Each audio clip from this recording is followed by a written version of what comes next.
halal saja. Ketika yang halal menjadi kebiasaan kita, hadirin, apa yang Allah yang akan anugerahkan kepada kita? Pertama, doa kita akan tembus ke langit, menggetarkan ars dan dikabulkan oleh Subhanahu wa ta'ala. Ada seseorang yang berangkat haji, dia mengumandangkan labbaik Allahumma labbaik, labbaik la syarika lak labbaik. Nada munadin fis sama, malaikat dari langit mengatakan la labbaik wala sa'daik. Enggak ada labbaik buat kamu, enggak ada sa'daik buat kamu. Zaduka haram, bekal haji kamu berasal dari yang haram. Wa nafaqatuka haram, biaya haji kamu dari yang haram. Wa hajjuka mardud, dan haji kamu ditolak. Hati-hati hadirin dalam sesuatu yang haram jika masuk ke dalam rumah kita, apalagi masuk ke dalam tubuh kita. Ma min jismin dabata minal haram, tidaklah tubuh yang dibesarkan dari sesuatu yang haram. Fannaru aula bihi, neraka menjadi tempat yang paling pantas untuk dia tinggal di sana. Hadirin, tubuh kita ini gak ada bedanya seperti teko. Teko itu hanya akan mengeluarkan sesuai apa yang diisinya. Ketika teko kita isi susu lalu kita tuang, keluar pun akan susu. Ketika teko itu kita isi dengan teh lalu kita tuang, keluar juga teh. Tubuh ini pun begitu dihadirin. Ketika tubuh ini kita isi dengan yang halal dan thayyib, yang baik, maka tubuh ini akan mudah kita bawa untuk sholat jamaah di masjid. Tubuh ini akan mudah untuk kita bawa untuk sholat tahajud. Tubuh ini akan mudah untuk menghadiri majelis ta'lim. Tubuh ini akan mudah kita langkahkan untuk berkhidmat kepada sesama dan berbagi ketika Allah berikan rezeki kepada kita. Tapi ketika tubuh ini diisi dengan yang haram, mohon maaf, boleh jadi kita akan berat melakukan sholat. Boleh jadi kita akan susah melangkahkan kaki kita ke majelis ilmu. Boleh jadi tangan kita susah untuk bergerak mengambil uang di saku kita, karena kita suka yang haram-haram itu. Hadirin, sesuatu yang halal juga bukan saja akan menembus dosa, menembus doa kita, tetapi juga akan melahirkan keturunan yang soleh dan solehah. Ketika kita bercita-cita dan memimpikan memiliki keturunan anak-anak yang soleh dan solehah, maka salah satu syaratnya, jadikan yang halal pilihan hidup kita. Jika halal menjadi pilihan hidup kita, sudah dijamin hadirin, Allah akan karuniakan kepada kita putra-putri yang soleh dan solehah itu. Al-Kisah Abdullah ibn Mubarak, beliau anak soleh yang dilahirkan oleh ayah ibu dan yang soleh. Ayahnya dulu Pak, profesinya sebagai mantan budak. Salah satu pekerjaannya adalah sebagai tukang penjaga kebun delima.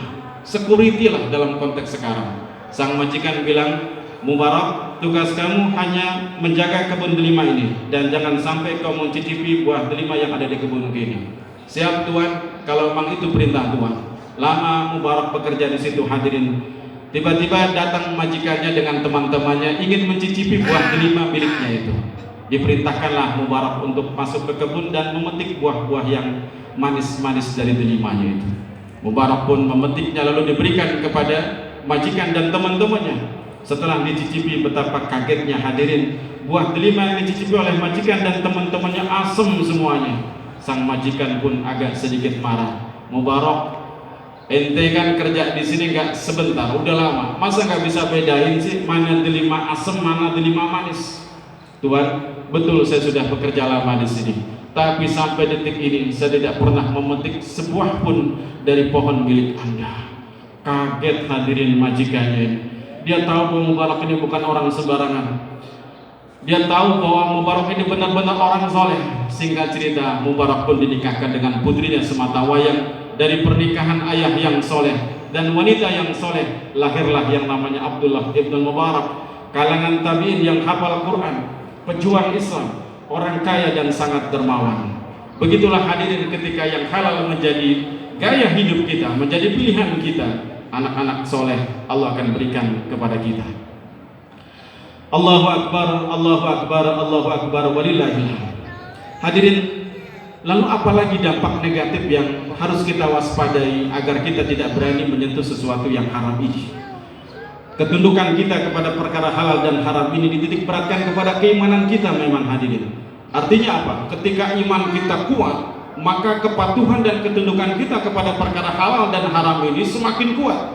Tetapi kalau iman kita lemah, bahkan hilang, kita bakalan sabadu amat dengan yang halal haram itu. Yang penting saya bisa makan, yang penting karir saya menanjak, yang penting untung saya luar biasa. Begitulah orang kalau hidupnya tidak punya iman. Tetapi ketika imannya itu yang berbicara, dia akan pandai memilih mana yang halal. Inilah yang harus menjadi kebiasaan saya.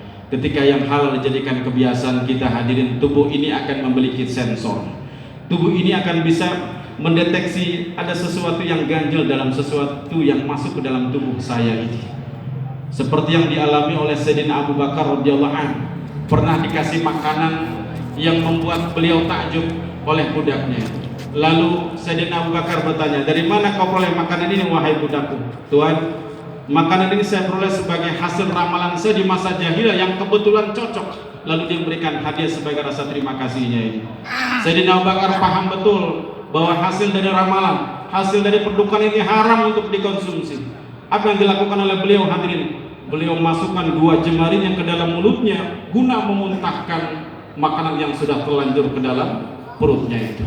Sampai beliau bilang, andai dengan begini aku harus merenggut nyawaku, pasti akan aku lakukan. Yang penting sesuatu yang haram ini keluar dari dalam tubuh. Sesuatu yang haram jika masuk ke dalam tubuh kita, sesuatu yang haram ketika kita kenakan, hadirin, maka segala ibadah kita tidak akan diterima. Salat kita, kata Imam Ahmad bin Hanbal, ketika kita beli pakaian seharga 10 dirham, 1 dirhamnya saja berasal dari yang haram, maka salat kita tidak akan diterima. Silaturahim yang kita lakukan dari duit yang haram, maka silaturahim kita bukan mengandung pahala tetapi mengandung dosa. Dan yang paling berbahaya, hadirin, tanpa kita sadari iman kita akan terkikis dengan sesuatu yang haram yang kita kenakan, yang kita konsumsi itu.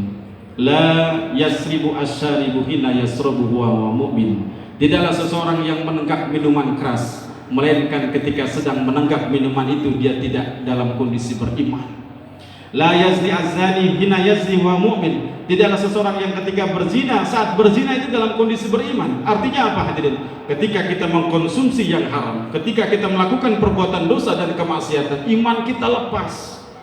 Semakin banyak kemaksiatan yang kita lakukan, semakin banyak yang haram kita konsumsi, tanpa kita sadari iman kita terkikis sedikit demi sedikit. Dan yang lebih berbahaya lagi, kalau iman itu hilang dari kehidupan kita. Padahal hidup kita akan bermakna, hadirin. Hidup kita akan terasa terarah, hidup kita akan terasa bahagia jika di dalam dada kita ini ada iman kepada Allah, ada iman kepada sesuatu yang gaib. Dan yang gaib itu akan nyata pada waktunya dan pada tempatnya. Dulu, hadirin, Al-Quran itu barang gaib buat kita. Inna anzalnahu fi lailatul qadr. Dia gaib karena masih ada di Lauhul Mahfuz. Dari Lauhul Mahfuz diturunkan ke Baitul Izzah. Dia masih gaib buat kita. Sampai akhirnya Al-Quran diturunkan oleh malaikat Jibril kepada Nabi kita Muhammad SAW. Al-Quran menjadi nyata di hadapan kita. Allah pun gaib, hadirin. Ada masanya, ada waktunya, ada tempatnya. Kita akan melihat Allah secara nyata. Surga dan neraka gaib, hadirin, buat kita. Ada masanya, ada tempatnya. Surga dan neraka itu menjadi gaib buat kita. Inilah esensi dari ibadah puasa yang diberlakukan oleh Allah Subhanahu wa taala, tidak lain untuk menguatkan iman kita dan memantapkan ketakwaan kita kepada Allah Subhanahu wa taala. Dan Nabi kita Muhammad SAW memerintahkan untuk menjaga keistiqomahan kita pasca Ramadan, mensunahkan kita untuk melakukan sholat, untuk melakukan puasa 7 hari, puasa 6 hari di bulan Syawal. Siapa yang sudah melakukan ibadah puasa selama sebulan, lalu ditambah lagi dengan 6 hari di bulan Syawal, seakan-akan dia sudah puasa sepanjang setahun itu. Karena prinsip melakukan kebaikan dalam Islam itu, satu kebaikan dibalas dengan 10. Andai kita berpuasa 30 hari dikalikan 10 sama dengan 300. Yang 6 dikalikan 10 sama 60, berarti 360.